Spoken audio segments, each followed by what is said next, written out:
अस्सलाम वालेकुम नाज़रीन। प्रोग्राम आज हमारे के साथ पहले हिस्से में जंग पे बात होगी और दूसरे में होगी जनाब पाकिस्तान की सियासी सूरत हाल। पहले मैं आपको बता दूं कि जो यूक्रेन में जंग जारी है वो आज तकरीबन 40 दिन हो गए और बड़ी तेज़ी के साथ यूक्रेन को खंडरात में तब्दील किया जा रहा है। 12 दफ़ा आपको बता चुके हैं। कल बेशुमार जो सिविल लोग थे उनकी लाशें सड़कों पर पड़ी हुई थी और बताया ये जा रहा है कि बहुत ज़्यादा लोग मारे गए। दूसरी तरफ यूक्रेन का तो जो नुकसान हो रहा है, रूस का भी बहुत ज़्यादा नुकसान हो रहा है और रूसी सदर को इसकी मुकम्मल इन्फॉर्मेशन नहीं दी जा रही। लोग डरते हैं, जो उनके ऑफिसर हैं वो नहीं चाहते कि रूस के सदर को जो हकीकत है उससे आगाह किया जाए। आप इससे भी अंदाज़ा लगा सकते हैं कि इतनी बड़ी ताकत इतने दिनों से हमला कर रही है और 12 दफ़ा आपने सुना आज फलां शहर पे कब्ज़ा हो रहा है, आज फलां शहर पे कब्ज़ा हो रहा है, मगर फिर वहीं घूम के आप पहुँच जाता सब कुछ। मगर जो ख़तरनाक बात इसमें वो मैं थोड़ी देर में आपको बताने वाला हूँ, आप भी सुन के शायद परेशान हो जाएं। तो जनाब हालात जैसे जैसे ये जंग के तवील होते जा रहे हैं, दूसरी तरफ अमेरिका ने एक नया काम शुरू किया। पोलैंड के बॉर्डर के ऊपर और पोलैंड में बाकायदा तौर पर ऐसा सिलसिला शुरू कर दिया गया है जिसमें केमिकल हथियार, एटमी हथियार वहाँ पे पहुँचने शुरू हो रहे हैं, क्योंकि अमेरिका ये काम बड़ी तेज़ी के साथ कर रहा है। वजह उसकी मैं आपको बता देता हूँ कि अगर अमेरिका को ये डर है कि यूक्रेन पे कब्ज़ा हो जाता है, तो मैंने पिछले दिनों भी आपको बताया था कि रूसी फ़ौजें और जो नेटो की फ़ौजें हैं वो आमने सामने आ जाएंगी और जब ये आमने सामने होंगी तो वहाँ पे अब रूस को रोकने के लिए यही हरबा इस्तेमाल किया जाएगा कि यहाँ पे बाकायदा तौर पर केमिकल हथियार है और जो बहुत ही ख़तरनाक है, जिसकी वजह से शायद रूस को डराया जाए और वहीं पे रोका जाए। ये तो एक अमेरिका ने जो पोलैंड के साथ मिलकर या नेटो के साथ मिलकर एक मंसूबा बनाया। दूसरी तरफ ये ख़तरनाक चीज़ सामने आ रही है कि चाइना, नॉर्थ कोरिया और रूस, ये जनाब तीनों ममालिक जो हैं ये इस वक्त आपस में मिल चुके हैं। और जो चाइना है वो भी आपके इल्म में है कि अमेरिका के ख़िलाफ़ है, रूस भी और नॉर्थ कोरिया भी। चाइना इन्हीं दोनों में ये भी ख़तरा है कि हांगकांग पे ना हमला कर दे और जो नॉर्थ कोरिया है वो साउथ कोरिया पे ना हमला कर दे। ये चीज़ें आहिस्ता आहिस्ता खुल के सामने इसलिए आ रही हैं कि अमेरिकन फ़ौज इस वक्त यूरोप में मसरूफ़ है। यहाँ पे अमेरिका जो है एक और मुसीबत में पड़ा हुआ है, जैसे जो आपके सामने है कि रूस किसी सूरत में ये जंग रोकने के लिए तैयार नहीं है। अब ये चीज़ें भी सामने आएंगी कि अगर हांगकांग पे हमला कर देता है या उधर से साउथ कोरिया पे हमला हो जाता है, नॉर्थ कोरिया कर देता है, तो अमेरिका कहाँ कहाँ जाके लड़ाई करेगा। तो आने वाले दिनों में जो चीज़ें सामने आ रही हैं वो ख़तरनाक हैं। पूरी दुनिया इससे परेशान भी है। जो चीज़ें मुतासर कर रही जिन ममालिक में, उनमें श्रीलंका है, वहाँ डीजल नहीं मिल रहा, पेट्रोल नहीं मिल रहा, लोग बड़े बहुत ही परेशान हैं। ये भी आपको मैं बता रहा हूँ कि जैसे जैसे ये हालात जो है वो ख़तरनाक होंगे, वैसे वैसे पूरी दुनिया में इन चीज़ों की किल्लत होनी शुरू हो जाएगी। नाज़रीन, जो लोग भी यूरोप के ममालिक में तकरीबन बता रहे हैं कुछ 40 लाख लोग जो हैं वो यूक्रेन छोड़ चुके हैं और अभी भी वहाँ से निकलने की कोशिश कर रहे हैं और कई बेचारे मारे गए हैं, कई जो है वो उनको निकलने नहीं दिया जा रहा। ये भी इतला है कि रूसी फ़ौज जो बच्चों को भी साथ पकड़ के ले जाती है, कहीं से ख़वातीन को भी ली गई है। जो चेचेनियन वहाँ पे बताए जा रहे हैं वो भी ऐसे ऐसे काम गलत कर रहे हैं जो इंसानी हकूक़ के ख़िलाफ़ है। यहाँ पे तमाम ममालिक भी खामोश है, जो मीडिया है वो शोर तो डालता है, मगर आपके इल्म में है कल भी बेशुमार लोगों ने यहाँ जर्मनी में भी, इंग्लैंड में और दूसरे ममालिक में भी जंग के ख़िलाफ़ जल्द से जुलूस निकाले, मगर इन चीज़ों का कभी ना पहले फ़ायदा हुआ ना अब होगा। लोग अपना एहतजाज रिकॉर्ड कर देते हैं, मगर ये जो बड़े बड़े ममालिक है, जिनके बड़े बड़े हुक्मरान हैं, चाहे वो अमेरिका है, चाहे वो रूस है, चाहे वो चाइना है, इनको इन चीज़ों का कोई असर नहीं होता। एक खानापुरी होती है कि लोग जनाब सड़कों पे निकले हैं, शायद किसी के दिल में रहम आ जाए।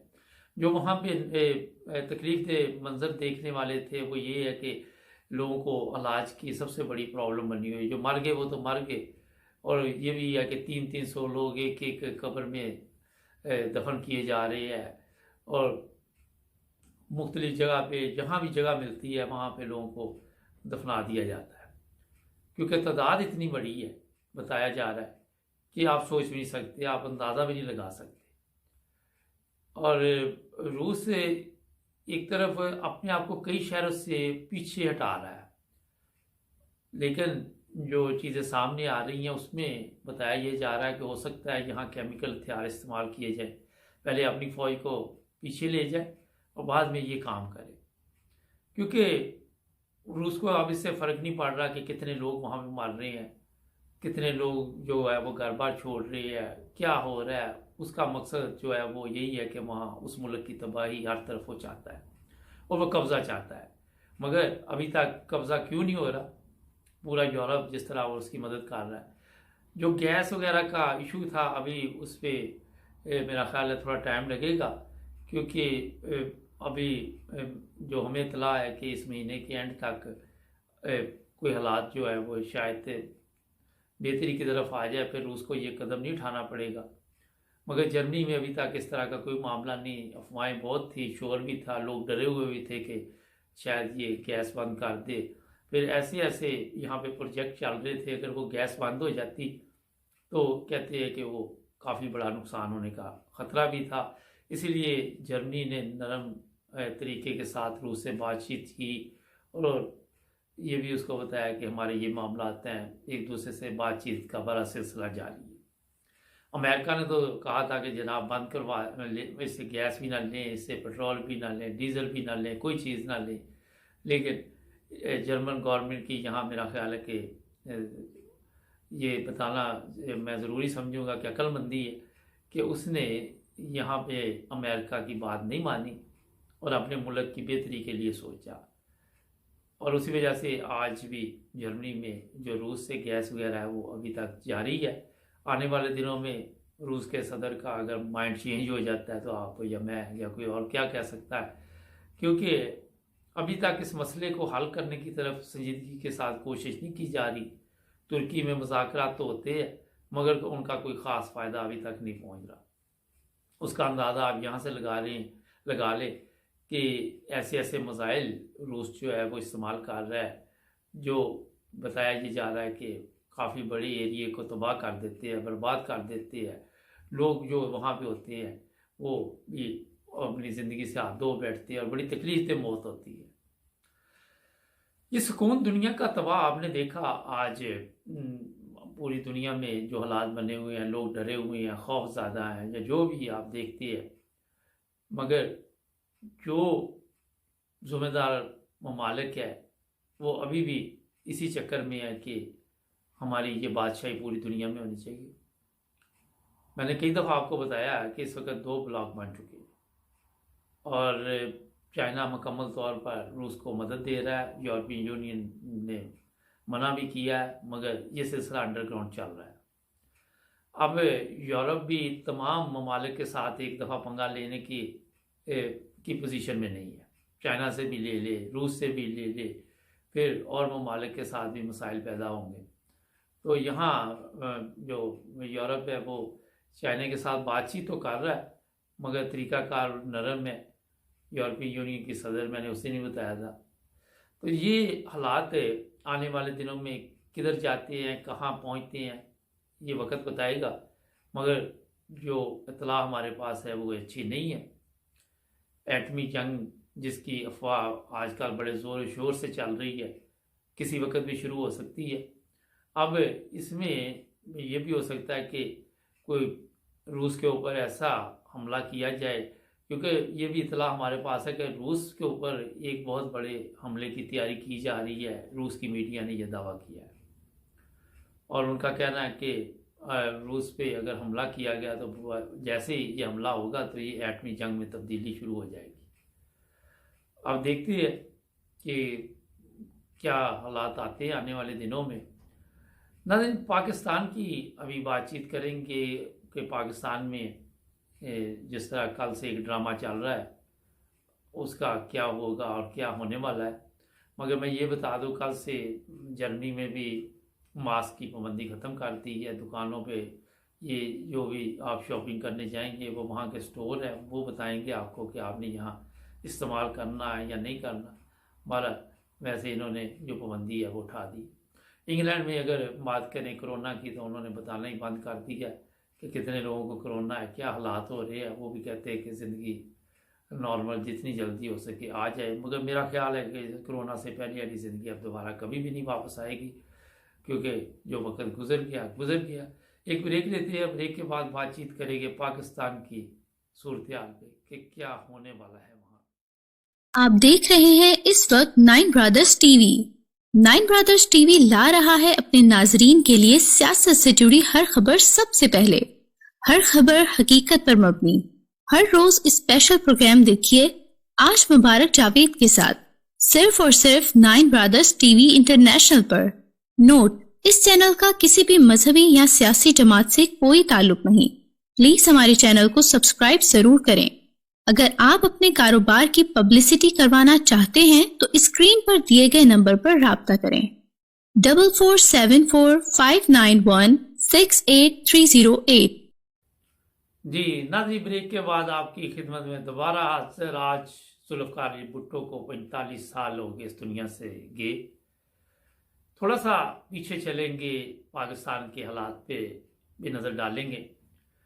45 साल पहले जुल्फ़िकार अली भुट्टो को फांसी दी गई। आज उसकी बरसी मनाई जा रही।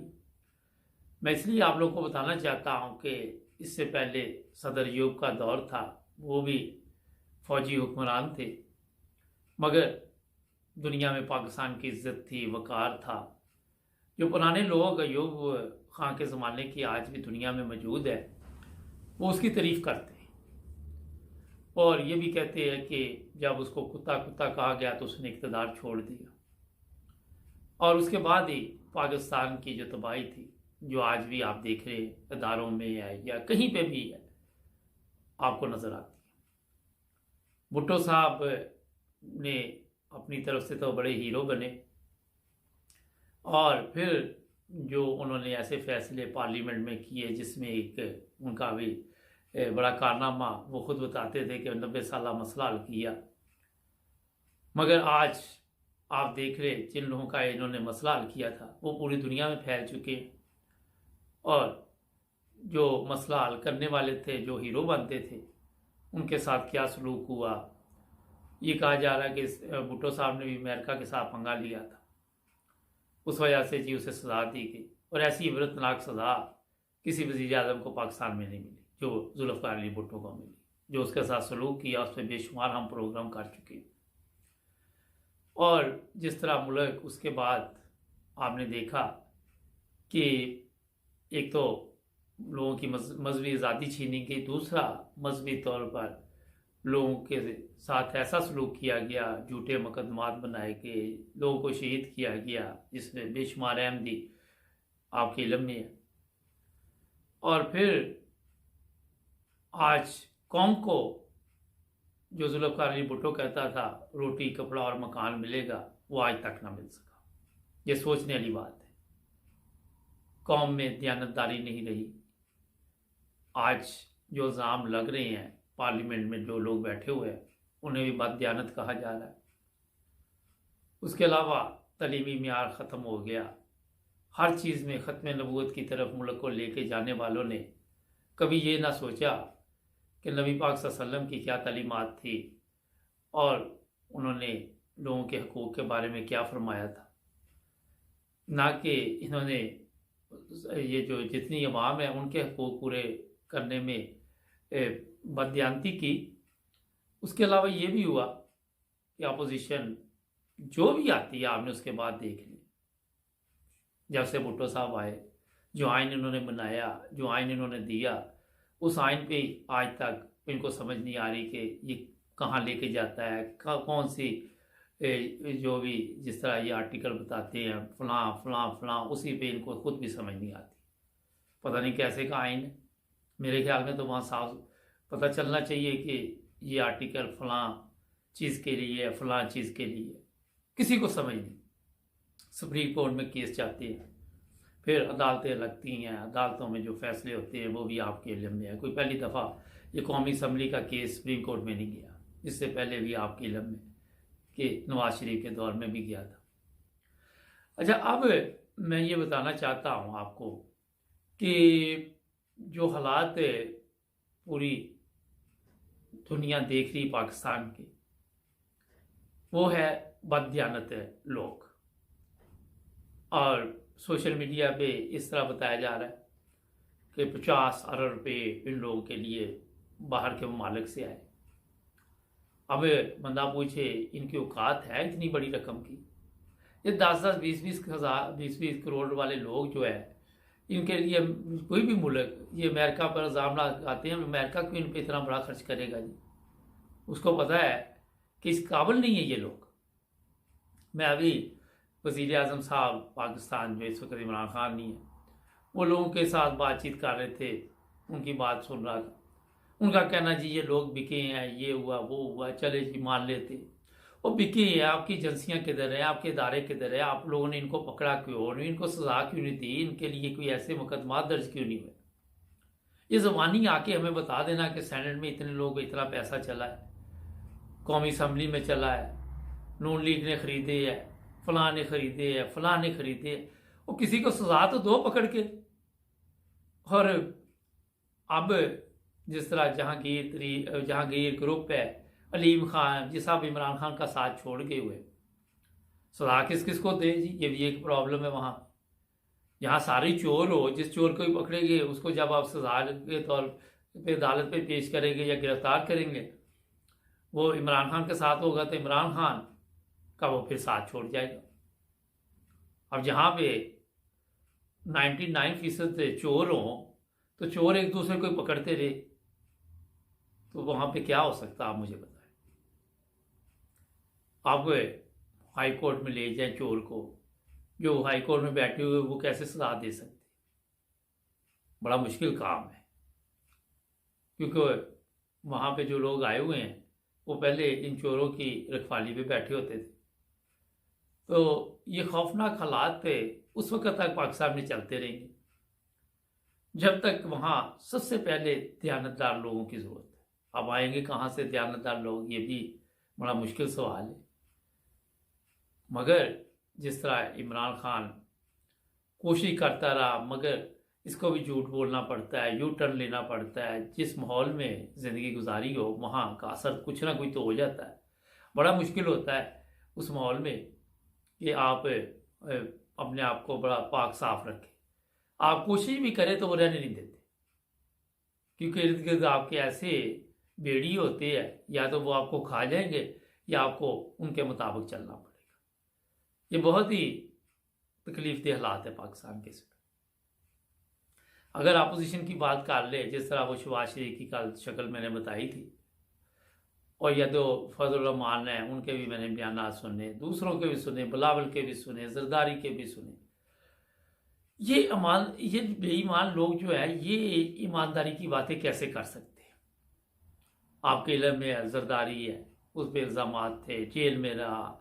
ये जो साहब बहादुर 3 दफ़ा वज़ीर आज़म बने थे, जो मुख्तलिफ ममालिक के लोगों से मिलते हैं, वहाँ पे क्या बातचीत होती है, क्या कहा जाता है, ये भी इतला है कि ये नवाज शरीफ भी इसमें मुलव्वस है कि जो खरीदो फरोख्त हुई इसका भी बड़ा हाथ है। जरदारी भी हो सकता है। और मुझे कई लोगों ने, जब मैंने बातचीत की तो उन्होंने कहा कि जरदारी ने इन लोगों के साथ भी हाथ कर देना था। मकसद ये था कि जैसे ही ये वज़ीर आज़म नवाज शरीफ को रुखसत करते तो बाद में हो सकता जरदारी भी इनका साथ छोड़ जाता। तो ये ड्रामा चलने वाला था जिसमें ये सब कामयाब नहीं हुए। इतमाद इन पे किसी पे भी नहीं, एक दूसरे पे ये भी नहीं कर सकते, हम भी नहीं कर सकते। ये मैं आपको साफ तौर पे बता रहा हूँ। ये 12-13 जमातें जो इकट्ठी हुई थी, चोर डाकू चक्के जो हराम खोर, ये इकट्ठे बैठ सकते? कैसे बैठ के? ये आप खुद इस चीज़ का अंदाजा लगाए। कौम इतनी बेवकूफ़ है कि उनको समझ नहीं आ रही आज तक कि ये इकट्ठे कैसे हो गए। ये तो एक दूसरे के खून के प्यासे थे। किस तरह नवाज शरीफ ने बेनज़ीर के खिलाफ वो तकरीरें की, किस तरह उसकी नंगी तस्वीरें फेंकी गई, क्या क्या नहीं किया इसने। ये बगैरत लोग हैं, मैं आपको साफ तौर पे बताऊं। बिलावल, इससे बड़ा बगैरत कौन होगा, जिसकी माँ के लिए इसने ऐसे अल्फाज इस्तेमाल किए, ये उसके साथ बैठ के, उसके औलाद के साथ बैठ के गले लगा रहा है, उनके घरों में जा रहे हैं।